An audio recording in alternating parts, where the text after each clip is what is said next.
High বন্ধুরা, দেখো আজকে আমি আমার মায়ের বাড়িতে এসেছি।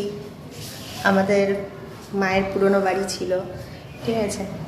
আজকে এসে আমি খুব খুশি হয়েছি। আজকে নতুন প্লাস্টার হয়ে গেছে, আমি তার মধ্যে আসিনি। প্লাস্টার হয়ে যাওয়ার পর এসেছি, নতুন ঘর। এখনও অবধি অনেক কাজ বাকি আছে, রং করা করা। দেখো আমার পিছনে একটু দেরি হয়ে গেল, অন্ধকার হয়ে গেল, একটু কাজ ছিল বলে। দেখো আমাদের নতুন ঘর, এখনও আলো সেইভাবে লাগানো হয়নি, তাই অন্ধকারই দেখাচ্ছি। এরপরে কমপ্লিট হয়ে গেলে তোমাদের অবশ্যই দেখাবো। আজকে আমি খুব খুশি। আজকে আমি এসে এত আনন্দ বোধ করেছি। ছোট্টবেলার স্বপ্ন ছিল আমাদের ঘর পুরনো ছিল। সবার নতুন নতুন ঘরে থাকে। আমার বান্ধবীদের আমি আনতে লজ্জা পেতাম, কিন্তু তখন থেকেই আমার শখ হয়ে উঠছিল যে নতুন বাড়ি আমার হবে।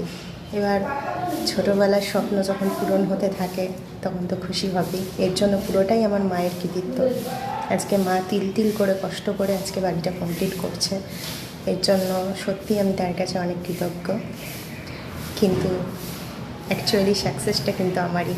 আমার ছোটোবেলার স্বপ্নটা আজকে পূরণ হতে চলেছে। হয়তো আমি এখানে থাকি না, আমার শ্বশুরবাড়িতে থাকি, কিন্তু এখানে আসার পর যে তৃপ্তিটা আমি পাই সেটা অনেক আনন্দের। নতুন বাড়ি হলে অবশ্যই কমপ্লিট হলে আমি দেখাবো তোমাদেরকে। বাই।